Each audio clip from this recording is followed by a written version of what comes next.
जय महाराष्ट्र, जय शिवराय। आज एक नवीन प्रकल्प माझ्यासमोर आला। त्याच्यामध्ये महाराष्ट्र सरकारचा अजून एक नवीन कारनामा, जनतेच्या पैशाची कशी लूट होते हे आजपर्यंत तुम्हाला काही कळलं असेल किंवा नसेल, ही मला काही बोलण्याची गरज नाही आहे, कारण तुम्ही जास्त करून BJPचे अंधभक्त आहेत। पण मला जे बोलायचं आहे ते मी बोलणार, कारण मी एक सोशल माणूस आहे। कारण मला जनतेवर होणारा अत्याचाराच्या प्रत्येक गोष्टीवर मी पूर्णपणे ज्या काही घटना असतील त्याचे उदाहरण किंवा त्याचे पूर्णपणे काय म्हणतात आपल्याकडे ते परीक्षण केल्याशिवाय मी कुठलाही व्हिडिओ बनवत नाही आहे। पण आज माझ्याकडे एक जिथं जागतं उदाहरण आलेलं आहे। कोरोना काळामध्ये आपला मुंबई पश्चिम उपनगरला जोडणारा ते मृणाल काय म्हणतात ते ताईंचं नाव आहे, मृणालताई गोरे या नावानं उड्डाणपुलाचं काम चालू केलं। त्यावेळेच्या टेंडरमध्ये 194 कोटीचं टेंडर होतं, फक्त 750 मीटर म्हणजे 2.1 किलोमीटर। आकडा देण्यात ठेवा साहेब, 2.1 किलोमीटर 4 लेनचा उड्डाणपूल चालू करण्यासाठी 194 कोटीचं बजेट। हे जूनच्या पहिल्या आठवड्यामध्ये 248 करोड रुपयाचं झालं। म्हणजे कुणाच्या हाताखाली पैसे गेले?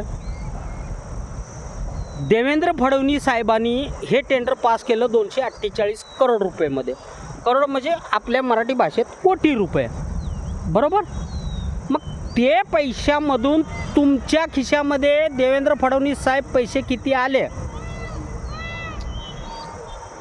हा आकडा तुम्ही जनतेला का सांगू शकत नाही? आणि राहिली गोष्ट दुसरी, 2.1 किलोमीटर मतलब की 2 किलोमीटर आणि 100 मीटर म्हणजे किती होणार आहे? याच्यासाठी 248 करोड रुपये तुम्ही कुणाचे पैसे वापरले? त्या पैशामध्ये त्याचं मूळ टेंडरची किंमत जर काढली वैश्विक आधारावर, इंटरनॅशनल मीडियाच्या सपोर्टवर जर काढली, BBCIची रिपोर्टसुद्धा मी तुम्हाला देऊ शकतो, तो फक्त टेंडर 15 कोटीचं होतं। आता एक विचार करण्याची गोष्ट आहे, महाराष्ट्रातल्या तमाम जनतेला मी एक प्रश्न विचारतो, जर ते 15 कोटीचं टेंडर इंटरनॅशनल मीडिया, BCCIची रिपोर्ट आहे, माझी नाही आहे, पाहिजेत तर मी पुरावे तुमच्यासमोर मी हजर करू शकतो।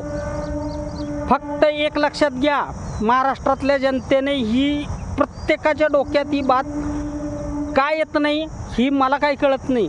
फक्त हा व्हिडिओ माझा राज ठाकरे साहेबापर्यंत गेला पाहिजे। ह्याचं कारण आहे की 15 कोटी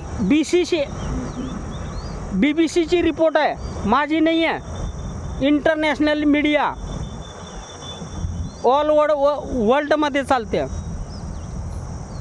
त्याच्यानुसार जे टेंडर होतं 15 कोटी 75 लाख रुपयेच होतं, त्याचे 248 कोटी रुपये कशी झाली? आणि ही बाकीची उरलेली रक्कम म्हणजे किती? समजा आपण एक समजू की 16 करोड रुपयाचं प्रोजेक्ट होता, चला समजलं आपण। पण 248 मधून 16 करोड रुपये तुम्ही काढून टाका, किती राहिले?